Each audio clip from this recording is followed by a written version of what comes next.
अस्सलाम वालेकुम नाज़रीन, मैं हूं मंसूर अली खान। अपने डिजिटल चैनल के ऊपर आपको खुशामदीद कहूँगा। सियासी और कानूनी खबरों का सिलसिला जनाब जारी है। आज भी बड़ी डेवलपमेंट्स हुई हैं, तमाम डेवलपमेंट से आपको आगाह करेंगे और एक नया पंडोरा बॉक्स जो है वो खुलने लगा है और वो है इमरान खान साहब को पाकिस्तान तहरीक-ए-इंसाफ की चेयरमैनशिप से हटाने का। ये सिलसिला जो है अब शुरू होने लगा है। ये मैं क्यों ये बात कह रहा हूँ, इसकी डिटेल्स क्या है, सारी तफसीलात थोड़ी देर में आपके सामने जो है हम रखने लगे हैं। अगर आपको याद होगा जब इनको नाअहल किया गया था तोशाखाना केस के अंदर, तो मैंने आपको उसी वक्त कहा था कि इसका अगला स्टेप जो है वो अब इस तरफ जाएगा कि उनको पाकिस्तान तहरीक-ए-इंसाफ की चेयरमैनशिप से जो है वो हटाने की कार्रवाई का आगाज़ हो सकता है। तो ये मामला अब स्टार्ट होने जा रहा है। होता या नहीं होता, दैट्स अ डिफरेंट डिबेट, लेकिन मामला शुरू किस तरह होने जा रहा है ये मैं आपको अभी थोड़ी देर में बताऊंगा। इसके अलावा भी कुछ इंटरेस्टिंग खबरें हैं। सबसे पहले आपसे रिक्वेस्ट, चैनल को सब्सक्राइब करना मत भूलिएगा। सिर्फ 2000 सब्सक्राइबर्स अब हम दूर हैं 8 लाख सब्सक्राइबर्स के अपने टारगेट से, और थैंक यू सो मच कि आप लोगों ने इतना सपोर्ट किया है। और 2 महीने का जो हमारा टारगेट था उससे पहले हम अपने इस टारगेट को अचीव करने लगे हैं। और सबसे बड़ी बात यह है कि मेरी एक्सपेक्टेशन से भी ज़्यादा अच्छा रिस्पांस जो है वो आप लोगों की जानिब से मिला है। तो अब सिर्फ 2000, 2 कदम की दूरी जिसे कहते हैं ना, तो 2000 सब्सक्राइबर्स जो हैं अब हम दूर हैं। इंशाल्लाह मेरे ख्याल में in the next 1 to 2 days हम लोग इसको अचीव कर लेंगे। तो अगर आपने अभी तक नहीं किया तो भाईजान सबसे पहले चैनल को सब्सक्राइब कीजिए, बेल आइकन प्रेस कीजिए, ऑल वीडियोस को प्रेस कीजिए। वीडियो अगर आपको पसंद आए तो लाइक का बटन ज़रूर दबाइएगा। अच्छा जी, सबसे पहले मईशत के हवाले से जनाब खबर यह है कि अमरीकी डॉलर जो है वो टक टक टक करके नीचे गिरता जा रहा है। वो उस तरह नहीं जिस तरह दरवाज़ा खुलना है क्लिक क्लिक क्लिक, ये वो नहीं है। ये डॉलर टक टक टक करके जो है वो नीचे आ रहा है। और इसमें एक रुपये 1 पैसा जो है वो कम हो गया है आज भी, और 285 रुपये के ऊपर इंटरबैंक में ये ट्रेड हो रहा है। और कल ये 286 का था, आज 285 का जो है वो और ये तकरीबन यही स्लाइड इसकी जो है पिछले हफ्ते 10 दिन से हम ये देख रहे हैं कि रोज़ाना की बुनियाद पे तकरीबन 1 रुपये 1.5 रुपये ये कम होता जा रहा है। अच्छा जी, इसके अलावा एक और खबर के मुताबिक आलमी बैंक ने पाकिस्तान रेजेस रेवेन्यू प्रोग्राम के तहत फेडरल बोर्ड ऑफ रेवेन्यू को जायदाद की खरीदो फरोख्त पर टैक्स के लिए नया वैल्यूएशन टेबल मुतारिफ करवाने, टैक्स दहिंदगान की तादाद बढ़ाने, ऑडिट का मेयार बेहतर बनाने और रियल टाइम डेटा शेयरिंग के लिए point of sale monitoring system मुतारिफ करवाने के समेत दीगर अहम मुतालबात कर दिए हैं। ज़राए का कहना है कि आलमी बैंक का पाकिस्तान रेजेस रेवेन्यू प्रोग्राम दिसंबर 2024 में मुकम्मल होने जा रहा है और इस जायजे की तकमील के बाद पाकिस्तान को आलमी बैंक से पाकिस्तान रेवेन्यू रेजेस प्रोग्राम के तहत अगली किस्त जो है वो मिलेगी। और एक रिपोर्ट के मुताबिक पाकिस्तान आलमी बैंक से कर्ज लेने वाला सबसे बड़ा मुल्क बन चुका है। तो एक खबर ये है। इसके अलावा रूस से जनाब 1 लाख मेट्रिक टन खाम तेल का दूसरा कार्गो पाकिस्तान पहुंच गया है। ये वही तेल है जिसके बारे में पाकिस्तान तहरीक-ए-इंसाफ और इमरान खान साहब कहते थे रूस से तेल क्यों नहीं लेते क्योंकि तुम अमेरिका के साथ हो। तो जनाब आपके लिए इतला है कि दूसरा कार्गो भी अब पहुँच चुका है। रूस से दूसरा खाम तेल का कार्गो पाकिस्तानी रिफाइनरी सेनर्जेको ने दरामद किया है। खाम तेल को गहरे समंदर में ऑफलोड किया गया और सेनर्जेको निजी शोबे में रूस से खाम तेल दरामद करने वाली पहली कंपनी है। पाकिस्तान ने इससे कबल रूस से 1 लाख टन खाम तेल का ऑर्डर दिया था। रूस से खाम तेल का पहला कार्गो अप्रैल में पाकिस्तान पहुंचा था। पाकिस्तान रिफाइनरी लिमिटेड ने रूसी खाम तेल का पहला कार्गो हासिल किया था। अब ये अलबत्ता मैं आपको बता दूं कि इससे पहले जब ये रूसी तेल आया था, जो पहला ऑर्डर आया था, तो उस वक्त भी ये कहा गया था कि इससे कोई बहुत बड़ा फ़र्क नहीं हुआ कि ये जो कहा जा रहा था जी रूस से सस्ता तेल क्यों नहीं लेते, तो बहुत बड़ा डिफरेंस नहीं था। ये तकरीबन अप्रॉक्सीमेटली वही कॉस्ट कर रहा था जो आप वैसे जो ऑयल जो है जो लेते हैं दीगर कंट्री से। तो लेकिन फिर भी चलें, रूस से तेल तो आ रहा है। लेकिन वो जो बात थी ना कि जनाब वो अमेरिका के तुम गुलाम हो तो इस वजह से रूस से तेल नहीं ले रहे, वो मैंने आपको पहले बताया था, सारी रंगबाजी ड्रामेबाजी थी। तो तेल रूस से जो है वो तेल का दूसरा कार्गो भी जो है वो आ गया है। इसके अलावा बड़ी खामोशी से, और मैं बड़ी खामोशी का लफ्ज़ क्यों इस्तेमाल कर रहा हूँ मैं बताता हूँ आपको। वाइस एडमिरल नवीद अशरफ को पाक बहरिया का नया सरबराह मुकर्रर कर दिया गया। आपके नेवी के नए सरबराह आ गए हैं। तर्जुमान पाक बहरिया के मुताबिक वाइस एडमिरल नवीद अशरफ को 7 अक्टूबर 2023 को एडमिरल के ओहदे पर तरक्की दी जाएगी और तब्दीली कमांड की तकरीब 7 अक्टूबर 2023 को इस्लामाबाद में होगी। वाइस एडमिरल नवीद अशरफ ने 1989 में पाक बहरिया की ऑपरेशंस ब्रांच में कमीशन हासिल किया। वो अहम कमांड और स्टाफ ओहदों पर काम करने का वसी तजुर्बा रखते हैं। वाइस एडमिरल नवीद अशरफ इस वक्त नेवल हेडक्वार्टर्स में चीफ ऑफ स्टाफ के फ़राइज़ सर अंजाम दे रहे हैं और वाइस एडमिरल नवीद अशरफ को हिलाल इम्तियाज़ मिलिट्री और तमगा बसालत से नवाजा जा चुका है। आपने नोट किया होगा कि वैसे इस मुल्क में जब भी आर्मी चीफ की तब्दीली होती है तो वो ऐसी एक तब्दीली है कि एक महीना पहले, 1.5 महीना पहले उसके बारे में डिबेट्स, डिस्कशंस, किस तरह होगा, यूं होगा, वो होगा, एक्सटेंशन मिलेगी, नहीं मिलेगी, कौन होगा, नंबर 1, नंबर 2, नंबर 3, नंबर 4, मतलब पूरे पाकिस्तानी मीडिया को जो है वो टॉप 5-6 नाम जो हैं वो रट जाते हैं, उनको इतना डिस्कस और डिबेट किया जाता है। लेकिन यहाँ पे वाइस एडमिरल नवीद अशरफ जो है वो पाक बहरिया के नए चीफ मुकर्रर हो गए हैं, किसी को पता ही नहीं लगा बड़ी खामोशी से जो वो हो गया। तो दोनों में जो है वो एक ये डिफरेंस है।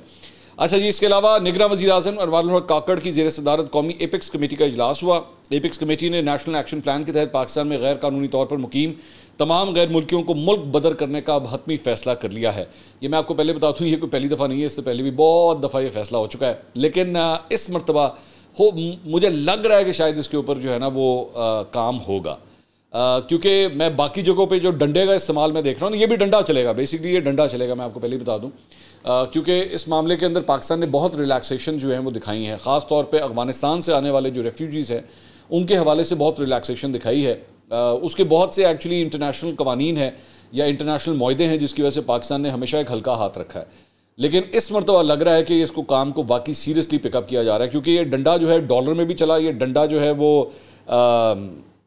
सोने में भी चला, ये डंडा जो है वो स्मगलिंग के हवाले से भी चला। मतलब कल तो इस हद तक हो गया कि सरफराज बुगटी साहब ने प्रेस कॉन्फ्रेंस की थी और उसमें उन्होंने कहा कि आर्मी चीफ ने यहाँ तक कहा है कि अगर कोई फौजी एहलकार अगर उसके स्मगलिंग के अंदर मुलविस हुए, स्मगलिंग तो ऑब्वियसली बॉर्डर्स के थ्रू ही होती है ना, तो बॉर्डर की जिम्मेदारी जो है वो फौज के पास आती है, तो अगर कोई फौजी एहलकार भी अगर उसमें मुलविस पाए गए तो उनको भी कोर्ट मार्शल किया जाएगा। तो इसका मतलब है कि डंडा अक्रॉस द बोर्ड चल रहा है। तो अगर डंडा अक्रॉस द बोर्ड चल रहा है और अगर ये प्लान बना है कि इन गैर कानूनी गैर मुल्कियों को जो है पाकिस्तान से अब निकालने का फैसला कर लिया गया है, तो फिर ये भी काम डंडे से ही होना है, ये मैं आपको पहले से बता दूं। बट आई होप कि इंसानी हुकूक का और कवानीन का ख्याल रखा जाएगा। मतलब ये ना हो कि आप गैर इंसानी सलूक जो है वो करना शुरू कर दें, ये भी बहुत इंपॉर्टेंट है। तो ज़राए के मुताबिक गैर कानूनी गैर मुल्कियों को मुल्क से निकल जाने के लिए हतमी डेडलाइन दिए जाने का इम्कान है। तमाम गैर मुल्की मुतवक्का डेडलाइन तक तमाम असासे फ़रोग करने और अपने वतन वापसी के पाबंद होंगे। डेडलाइन ख़त्म होने पर गैर मुल्कियों को मुल्क बदर कर दिया जाएगा और जायदाद पर कर दी जाएंगी। पाकिस्तान में सिर्फ प्रूफ ऑफ रजिस्ट्रेशन के हामिल अफ़गान महाजरीन सकूनत के अहल होंगे। अफ़गान शहरी कानूनी तौर पर इजरा करदा डिजिटलाइज्ड तस्कीरा पर ही पाकिस्तान का सफ़र कर सकेंगे। बाकायदा कानूनी वीज़ा के हामिल अफ़गानी शहरी भी पाकिस्तान का सफ़र करने के अहल होंगे। पाकिस्तान में मुकीम तमाम गैर कानूनी अफ़गान महाजरीन शहरियों को भी मुमकिन डेडलाइन तक अपने मुल्क वापस जाना होगा। तो ये जनाब एक केस है। इसके अलावा बुशरा बीबी की आज अडयाला जेल में अपने शौहर इमरान खान साहब से अभी तक तो हुई नहीं है, लेकिन शायद जब तक आप वीडियो देखें तो ये मुलाकात हो चुकी होगी। आज बेसिकली फैमिली से मुलाकात का दिन है, जिसकी वजह से बुशरा बीबी जो है वहाँ पे पहुँची हैं। तो अडयाला जेल में बुशरा बीबी की ये पहली मुलाकात होगी। वैसे मेरे ज़हन में एक सवाल आ रहा था, नो बैड इंटेंशंस, मैं पहले इस पर एक डिस्क्लेमर दे दूँ, मैंने अभी तक बुशरा बीबी को और इमरान खान साहब की बहनों को इकट्ठे नहीं देखा। मतलब they both of them are struggling in the sense के कोर्ट्स में जाते हैं, केसेस को फॉलो अप करते हैं, लेकिन मैंने इन सबको इकट्ठे नहीं देखा अभी तक कि ये इकट्ठे एक जगह के ऊपर जो है वो मौजूद हों। It's quite surprising, I don't know why. मैं पूछता हूँ कि क्या वजह है, ऐसी क्या वजह है, या डिसाइड हुआ है कि दो तरीक़ों से जो है वो इस मामले को हैंडल करना है। May be that is the reason, पता नहीं। खैर पता कराते हैं क्या चक्कर है ये, क्योंकि ये मुझसे एक्चुअली किसी ने आज कॉल करके मुझसे पूछा कि यार ये ऐसा क्यों नहीं हो रहा, मतलब दे आर रिलेटेड आपस में, मतलब इमरान खान साहब की बहनें और इमरान खान साहब की बेगम जो है आपस में ऑब्वियसली वाया इमरान खान साहब रिलेटेड हैं, लेकिन ये इकट्ठे क्यों नहीं नज़र आते अदालतों के अंदर या इस सिलसिले में। अगर मैंने अभी तक नहीं देखा, आपने देखा तो प्लीज़ डू शेयर इट, मैंने नहीं देखा अभी तक। अच्छा जी, इसके अलावा इस्लामाबाद हाई कोर्ट के चीफ जस्टिस आमिर फारूक ने बुशरा बीबी के अपने शौहर की जेल में सिक्योरिटी और तहफ़्फ़ुज़ के लिए कल जो दरख्वास्त दायर हुई थी उसके ऊपर एतराज़ात लगे थे, तो उन एतराज़ात के साथ ही आज कोर्ट के अंदर इस केस की समाअत हुई। बुशरा बीबी के वकील लतीफ़ खोसा साहब अदालत में पेश हुए। Chief justice Islamabad high court ने पूछा कि जी दरख्वास्त पर एतराज़ लगाया गया है, आपकी दरख्वास्त में इस्तदा क्या है। तो लतीफ़ खोसा साहब ने कहा जी इमरान खान की जान को ख़तरा है, उन पर वज़ीराबाद में भी हमला हो चुका है, जेल में सिक्योरिटी और हुकूक के तहफ़्फ़ुज़ के लिए दरख्वास्त दायर की है। लतीफ़ खोसा के जवाब पर अदालत ने रजिस्ट्रार ऑफिस के एतराज़ात दूर करते हुए दरख्वास्त 5 अक्टूबर को समाअत के लिए मुकर्रर करने का हुक्म दे दिया।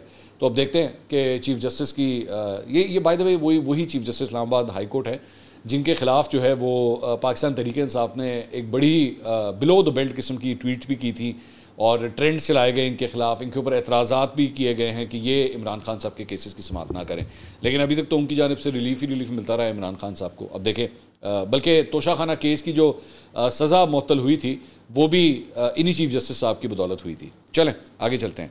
साइफर केस के मामले में जनाब जज अबुल हसन जुल्करनैन ने इमरान खान की जुडिशल कॉम्प्लेक्स में तलबी से मुतल्लिक वजारत कानून को ख़त लिख दिया। ख़त में लिखा है कि मौजूदा सूरत हाल को देखते हुए इमरान खान की जुडिशल कॉम्प्लेक्स तलबी पर सिक्योरिटी रिस्क तो नहीं है। तो वजारत कानून से सवाल किया कि साइफर केस के जेल ट्रायल से मुतल्लिक आप क्या समझते हैं। तो जज साहब ने कहा कि सूरत हाल देखते हुए साइफर केस की समाअत के लिए मुनासिब नोटिफिकेशन जारी किया जाए।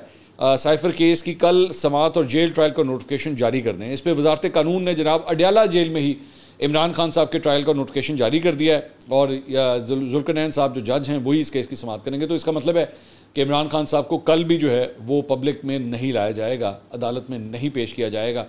जिस तरह पहले अटक जेल के अंदर ही इस केस की समाअत होती थी, अभी भी जो है वो अडयाला जेल के अंदर ही होगी। लेकिन एक डिफरेंस ये है कि इस मरतबा शाह महमूद कुरैशी और इमरान खान साहब एक ही जगह पर मौजूद हैं। पहले ये दो मुख्तलिफ जेलों में थे, अब ये एक ही जगह पर मौजूद हैं और इनका ट्रायल जो है वो बाआसानी अब चल सकेगा। वरना पहले जज साहब को पहले इमरान खान साहब के लिए अटक जेल जाना पड़ता था, फिर वो जुडिशल कॉम्प्लेक्स आते थे, यहाँ पे हथकड़ियाँ लगा के तो इमरान खान साहब को शाह महमूद कुरैशी साहब को जो है जुडिशल कॉम्प्लेक्स पे पेश किया जाता था। अब जो है वो इसकी समाअत एक ही जगह पर हो जाएगी। अच्छा जी, अब आ जाए इमरान खान साहब को चेयरमैन पीटीआई के ओहदे से हटाने का मामला। ये क्या चक्कर है? आपको याद है कि तोशाखाना केस के अंदर जो है वो नाअहल हो गए थे। इससे पहले जब नवाज शरीफ साहब नाअहल हुए थे तो वो वजारत उज़्मा से तो गए ही गए थे, वो पाकिस्तान मुस्लिम लीग नवाज की सदारत से भी गए थे। तो इस वजह से यही कहा जा रहा था कि इमरान खान साहब अगर नाअहल हुए हैं तो ये चेयरमैन के ओहदे के ऊपर भी नहीं रह सकेंगे। लेकिन मैंने आपको ये बात बताई थी बहुत पहले कि इसके लिए बाकायदा तौर पे एक पिटिशन दायर करनी पड़ेगी, वो उसके ऊपर पहले कार्रवाई होगी। ये ऑटोमेटिक नहीं होगा कि ये हो गया तो यूं यूं यूं करके हर जगह से जाएंगे, इस तरह नहीं होगा। एक पिटिशन जो है वो दायर होगी। तो वो पिटिशन जो है वो दायर कर दी गई है, एक दरख्वास्त दायर कर दी गई है। इसमें कहा गया है जी तहरीक इंसाफ अभी भी गैर मुल्की इदारों से ममनुआ फंडिंग ले रही है, उसके खिलाफ एक्शन लिया जाए। चेयरमैन पीटीआई का नाम इलेक्शन कमीशन के रिकॉर्ड से बतौर सरबरा पीटीआई हटाया जाए। इलेक्शन कमीशन खालिद महमूद खान की 2 दरख्वास्तों पर 10 अक्टूबर को इब्तदाई समाअत करेगा। ये खालिद महमूद खान साहब हैं जिनकी जानिब से दरख्वास्तें दायर की गई हैं और इलेक्शन कमीशन ने पीटीआई के खिलाफ 3 दरख्वास्तों की कॉज लिस्ट बाकायदा तौर पर जारी कर दी है। 10 अक्टूबर को मोहम्मद ऑन सकलैन की दरख्वास्त पर भी इब्तदाई समाअत करेगा। दरख्वास्त गुजार मोहम्मद ऑन सकलैन ने कहा है कि पीटीआई को इंतखाबी निशान लेने के लिए नाअहल करार दिया जाए। अच्छा, ये ज़हन में रखिएगा कि बल्ले का निशान ऑलरेडी पीटीआई को अलॉट हो चुका हुआ है, ये भी ज़हन में रखिएगा। लेकिन ये भी एक पिटिशन जो है वो फाइल हुई है कि बल्ले का निशान भी जो है उनसे ले लिया जाए। Let's see what happens, election commission इस पर क्या फैसला देता है। इसके अलावा जनाब इमरान खान साहब ने तोशाखाना और 190 मिलियन पाउंड स्कैंडल केसेस में अदम पैरवी पर दरख्वास्त से जमानत खारिज होने के खिलाफ इस्लामाबाद हाई कोर्ट से रुजू कर लिया है। 9 केसेस में जो इनकी दरख्वास्त से जमानत जो है वो रद्द हुई थी, खारिज हुई थी, तो उसके हवाले से तो कल फैसला आ गया था। लेकिन ये 2 केसेस जो हैं वो भी रह गए थे। इस सिलसिले में कोई कार्रवाई नहीं हुई थी इनके वकला की जानिब से, अब वो भी कार्रवाई जो है वो हो गई है। इमरान खान साहब की जानिब से इसमें इस अपील में मौक़िफ़ अपनाया गया है कि एहतसाब अदालत ने दोनों केसेस में अदम पैरवी पर दरख्वास्त से ज़मानत खारिज की। इस्तदा है कि 10 अगस्त 2023 का एहतसाब अदालत का फैसला कलअदम करार दिया जाए। इसमें कहा गया है कि दरख्वास्त पर फैसला आने तक अबूरी ज़मानत मंजूर की जाए। तोशाखाना केस में गिरफ्तारी के बाद अदालत ने इमरान खान की दरख्वास्तें अदम पैरवी पर खारिज की थी, तो अब ये मामला भी जो है वो टेकअप होने लगा। अच्छा जी, इसके अलावा इलेक्शन कमीशन और चीफ इलेक्शन कमिश्नर की तौहीन के मामले पर इलेक्शन कमीशन ने इमरान खान, असद उमर और फवाद चौधरी को ज़ाती हैसियत में पेश होने का हुक्म जारी किया है। इमरान खान, असद उमर और फवाद चौधरी के खिलाफ केसेस की समाअत 11 अक्टूबर के लिए मुकर्रर कर दी गई है और इलेक्शन कमीशन की जानिब से तीनों के खिलाफ चार्ज फ्रेम किया जाएगा। अब आ जाए जनाब शेर अफजल मरवत साहब, हमारे favourite lawyer. Islamabad high court में इमरान खान साहब की लीगल टीम के रुकन शेर अफजल मरवत साहब की दरख्वास्त पर समाअत हुई। इस दौरान हाई कोर्ट ने पुलिस और दीगर फरीकैन से शेर अफजल मरवत के खिलाफ दर्ज मुकदमात की तफसीलात तलब की। दौरान समाअत अदालत ने पूछा कि यह भी बताएं कि शेर अफजल मरवत का नाम ECL में तो नहीं शामिल। फरीकैन के दलाइल सुनने के बाद इस्लामाबाद हाई कोर्ट के जस्टिस अरबाब मोहम्मद ताहिर ने पुलिस को पेश की इजाज़त के बगैर शेर अफजल मरवत की गिरफ्तारी से रोक दिया और केस की मजीद समाअत जुम्मे तक मुलतवी कर दी।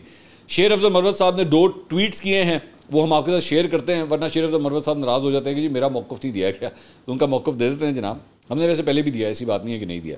तो उन्होंने ट्वीट किया है जी, मैं इन तारीखों के लिए बरतानिया रवानगी का मनसूबा बना रहा हूँ। शेर अफजल मरवत साहब पाकिस्तान से बाहर जा रहे हैं। जिससे पीटीआई के केसेस पर कोई असर ना पड़े। इस्लामाबाद हाईकोर्ट ने आज डीजीएफआई से रिपोर्ट तलब कर ली। हाईकोर्ट ने तमाम हुकाम को किसी भी मालूम या नामालूम केस में मेरी गिरफ्तारी से रोक दिया है। रेड का बुनियादी मकसद एफआईए के इमिग्रेशन काउंटर पर परेशानी से बचना है। केस की समाअत जुम्मे तक मुलतवी कर दी गई है। तो ये चक्कर है जिसकी वजह से ये एफआईए से डिटेलें जो हैं वो मांगी गई हैं। एक और ट्वीट उन्होंने किया, थप्पड़, ये थप्पड़ इतनी बड़ी बात क्यों है? शेर अफजल मरवत साहब ने जो थप्पड़ मारा था, कहने वो इतनी बड़ी बात क्यों है? मुझे लगता है इससे भी बड़ा थप्पड़ और तौहीन हमारे कौमी वकार पर हमला है।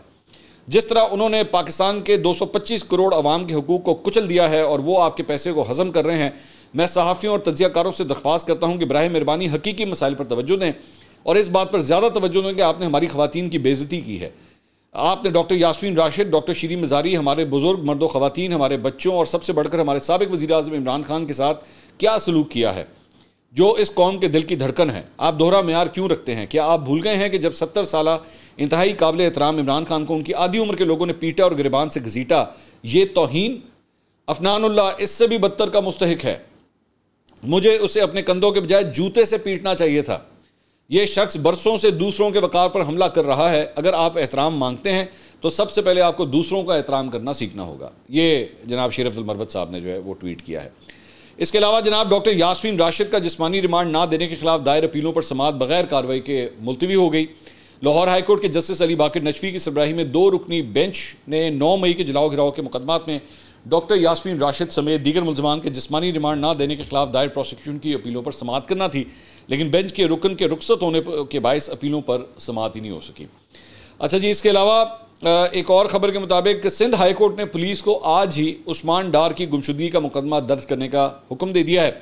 अदालत ने पुलिस को मुकदमा दर्ज करके 18 अक्टूबर को रिपोर्ट पेश करने का हुक्म दिया है। सिंध हाई कोर्ट ने उस्मान डार की गुमशुदगी का मुकदमा दर्ज न करने पर इज़हार नाराज़गी किया था।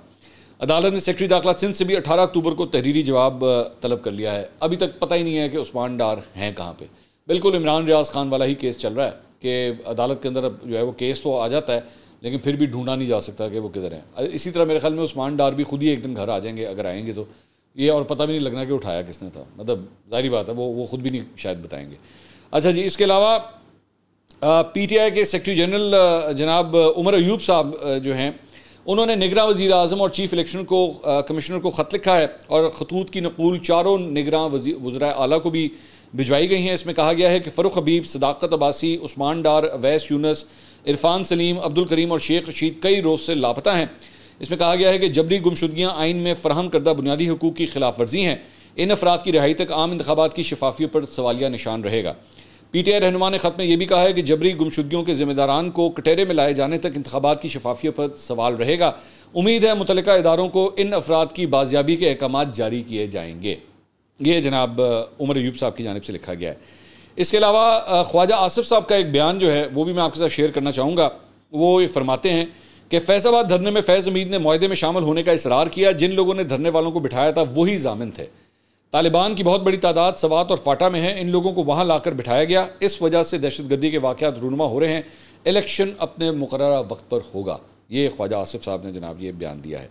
तो ये जनाब राना सनाउल्लाह साहब ने भी आज एक प्रेस कॉन्फ्रेंस की। उन्होंने फरमाया कि नवाज शरीफ हिफाजती ज़मानत लेकर आएंगे और अदालत के सामने सरेंडर करेंगे। कानूनी टीम ने पूरी तैयारी कर ली है। जिन्होंने नून लीग और नवाज शरीफ के साथ तजावुज़ किया है किसी को नहीं भूलेंगे। वक्त आने पर मामला सेटल होंगे, लेकिन इस वक्त अगर हम भी वही सबको पकड़ लेंगे और किसी को नहीं छोड़ेंगे कि गर्दान करेंगे तो खुद से और मुल्क दोनों से ज़्यादती करेंगे। नवाज शरीफ आकर सबसे पहले मुल्क को मजबूत करेंगे, उसके बाद 9 मई वाक़यात के मुलज़मान के हवाले से कानून अपना रास्ता इख्तियार करेगा। साहने की तहकीकात का कुछ हिस्सा कौम के सामने लाया जाएगा, लेकिन शायद सारा ना लाया जा सके। तो ये जनाब अब तक की अपडेट्स हैं। इंशाल्लाह अगली वीडियो में आपसे दोबारा मुलाकात होगी। अल्लाह हाफ़िज़।